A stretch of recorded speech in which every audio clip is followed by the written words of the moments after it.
Eu acredito que as incertezas para o ano que vem, os riscos estão concentrados aqui. Fora do Brasil, economia internacional, retomada da Europa, retomada dos Estados Unidos, enfim, a questão de Dubai, a China, como vem se comportando. A China, ela entra nos dois aqui, na verdade, né? E o câmbio.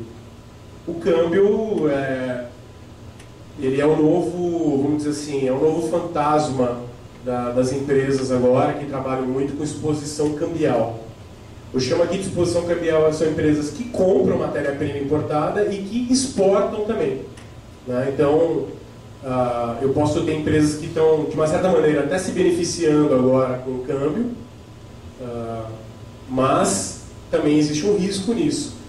E empresas que estão sofrendo, como a empresa com qual eu trabalho, demais com as exportações, né? Nós temos muita importação que vem da China, e que nós vendemos hoje para a América Latina, de alguns produtos de telecomunicações.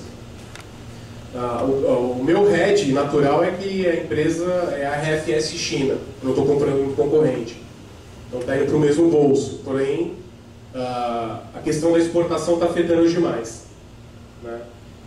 E existe um risco iminente aí de que, se esse câmbio ele cair a níveis jamais vistos na história desse país, como diria o nosso presidente, nunca vistos antes, mas chegasse a 1,50, vamos chegar a um cenário aqui muito catastrófico, o governo seria obrigado a tomar medidas radicais para voltar esse câmbio a um nível de 2, perto de 2, e seria muito parecido com o movimento que o Fernando Henrique fez há um tempo atrás para tentar estabilizar a moeda, desvalorizar o real na época, e que todo mundo sofreu, porque teve que aumentar juros, enfim, isso daí poderia ser um princípio de alguma coisa que não é muito agradável. Então, as empresas têm que no meu entender, as empresas hoje têm que se concentrar mais isso aqui para 2011. Eventualmente, para um olhar um pouco mais futuro, alguma dessas premissas se movimentariam também. Eu acredito que isso daqui continue estável ano que vem, tá? Hoje existe uma nova visão, né, uma nova premissa, né? Isso daqui está saindo em todas as revistas, saiu na The Economist, que é o quadro aqui. E só para vocês terem uma ideia da questão do cambial, né? Quem não está conseguindo ler, eu vou tentar ler aqui, eu também uso óculos, então eu vou chegar um pouco mais perto. Esqueça a taxa de dólar e a cotação do euro, né? Agora a gente tem que olhar o Big Mac Index. A nova onda do mercado agora é olhar o Big Mac Index. E isso daqui demonstra claramente como é que o Brasil está posicionado hoje internacionalmente com esse Big Mac Index. O Brasil é o segundo Big Mac mais caro do mundo, né? A gente está atrás só da Suíça, né? Então chega a ser engraçado, né? A gente está quase um país suíço em alguma coisa, né? Então a gente está no Big Mac, pelo menos. O Brasil, o Big Mac custa 5 dólares e 26 centavos, né? Que é 141% mais caro que na China. A China, o Big Mac custa 2,18. Então está quase pagando a passagem para a gente ir para a China comer um Big Mac lá daqui a pouco. Você vê que as chinesinhas aí estão felizes com isso. E os Estados Unidos, que é vamos dizer assim, o ponto de partida, da onde deveria ser a base zero, ele chega a ser 70% mais caro que na China. O que isso daqui representa? Que o Big Mac é mais caro lá, eu vou comer comida chinesa, então vou comer no fazano, que está valendo mais a pena. Não, não é isso. Na verdade, o que isso aqui significa é que, de uma certa maneira, o Raimundo falou aqui do perigo da desindustrialização, mais ou menos seria isso. Hoje todo mundo está correndo para a China fazer tudo lá, não é só Big Mac, né? O mundo está se convergendo por causa dos preços que hoje tem na China, que de uma certa maneira está regulando também o câmbio mundial, né? Hoje não, mas recentemente teve uma reunião do G20 e o tema, acho que eles ficaram 4 dias lá discutindo só isso aqui, ó. Só isso aqui. E os Estados Unidos bateu forte, porque ele está sofrendo demais com isso, e talvez nós, brasileiros, deveríamos também começar a olhar isso com carinho. Porque daqui a pouco não vale mais a pena eu produzir o que eu produzo aqui no Brasil. Eu vou virar um dealer, eu vou comprar da China, vou vender aqui no Brasil e vou vender para onde eu quiser. Sem estrutura, sem headcount,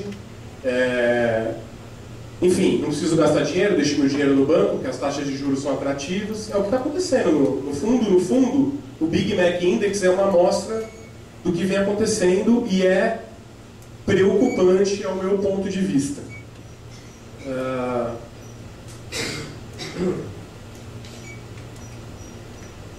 A guerra cambial ela pode atingir fortemente o Brasil em 2011, como eu falei aqui, né? Então, um economista chamado Paulo Rabelo Castro, do jornal DCI, eu acredito que seja uma pessoa que tenha fortes conhecimentos econômicos, eu conheço a pessoa e tudo. Ele falou, olhando a evolução do quadro mundial, a chance de 80 a 20 do Brasil ser fortemente afetado pela guerra cambial em 2011. É um red flag isso daí, é uma bandeira vermelha. Não é nem amarela, 80 a 20 significa esquece. Tudo bem, é uma visão economista, de um economista. E economista, cada um tem a sua visão e a gente tem que... Mas eu coloco aqui as coisas mais radicais porque a gente precisa realmente exercitar a preocupação um pouco. E a The Economist, eu não preciso fazer nenhum comentário, ao que tudo indica, a China manterá o yuan desvalorizado em 2011, independentemente da pressão monetária dos Estados Unidos e da Europa. Ou seja, não adianta os Estados Unidos chorar, a Europa querer, enfim, a princípio, esse tipo de ação não vai levar a nada a China modificar o quadro. Né? Nós temos que fazer alguma coisa, como governo, não nós, mas os governos têm que fazer alguma coisa, criar barreiras, enfim, é uma situação muito complicada. Eu vou voltar de novo ao exemplo da minha empresa, eu acredito que vocês devam ter os seus. Eu trabalho com telecom, o produto final que eu vendo é para as grandes operadoras de celular e para as grandes produtoras de equipamento de telefonia e celular.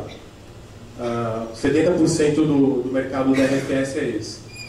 Essas empresas, elas conseguiram negociar com a Anatel barreiras de entrada de produto chinês aqui. O produto chinês nesse setor, ele tem muita dificuldade de entrar. Ontem mesmo eu estive na FutureCon, que é uma feira, tinha uma carambada de stand lá chinês. Mas mesmo eles estando lá, eles têm dificuldade de entrar, serem aprovados e etc. A Anatel coloca uma série de restrições. Porém, nós não temos restrições. Nós fornecemos para essas empresas que têm restrições, mas nós não temos. Então tem que se olhar a cadeia inteira. Né? Não se pode simplesmente favorecer um segmento e desfavorecer outro. Né? Enfim, é uma questão a ser olhada aí para o ano que vem. Eu diria, se fosse para fazer um plano 2011, vamos olhar o câmbio e o cenário econômico internacional. E aí eu vou fechar aqui com uma conclusão para o perfil de empresa. Né? Então eu falei aqui da empresa com exposição cambial, tanto importação quanto exportação. Né? Seja ela pequena ou grande, eu acredito que o melhor modelo aqui é criar todos os cenários possíveis, pessimistas e otimistas, e ver quais as ações corretivas em cada um deles. Né? Então parte de $1 a 1,50, por exemplo, e ver qual que vai ser o caos que vai causar na tua empresa. E aí, quais são as ações? Infelizmente, preciso aumentar preço, não sei, preciso cortar custo, preciso cortar os meus investimentos, pessoas e organização, quer dizer, é uma coisa que tem que ser medida aí nas ações corretivas. São exemplos, claro, cada um aqui pode ter outros tipos de exemplo. E o olho vivo aqui para as empresas sem exposição cambial. São poucas, mas existem empresas que importam muito pouco, não importam nada, só vendem no mercado nacional, através do Mercosul eventualmente e tal, com pouca exposição cambial. E aí eu acredito que aqui a questão é mercado. Né?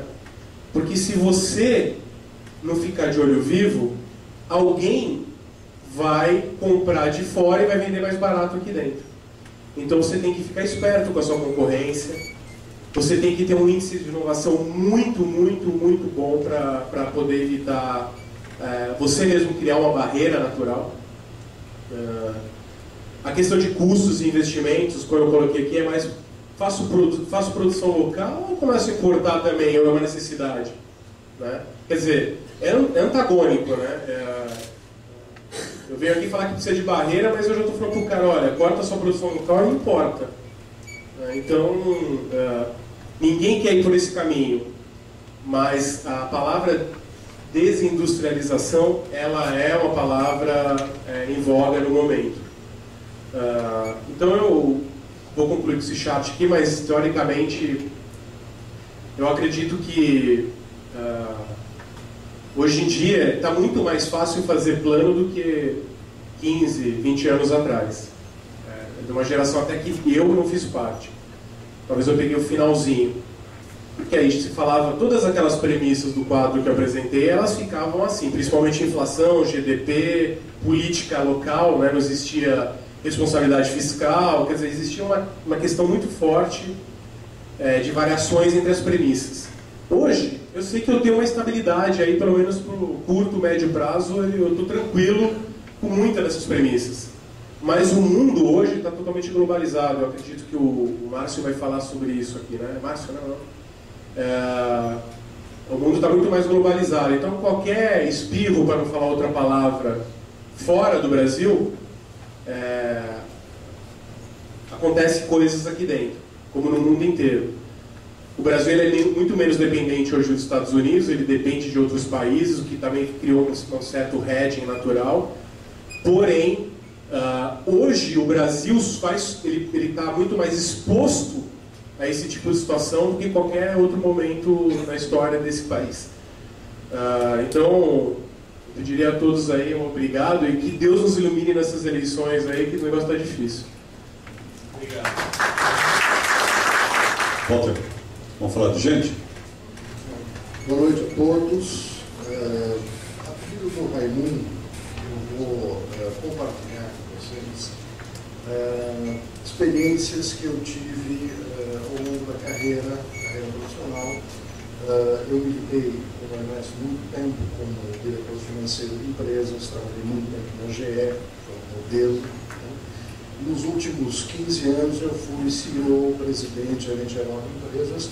E o que eu vou contar para vocês aqui, eu vou dividir um pouquinho com vocês, eu posso garantir para vocês, reflete muito mais os meus erros do que os meus acertos.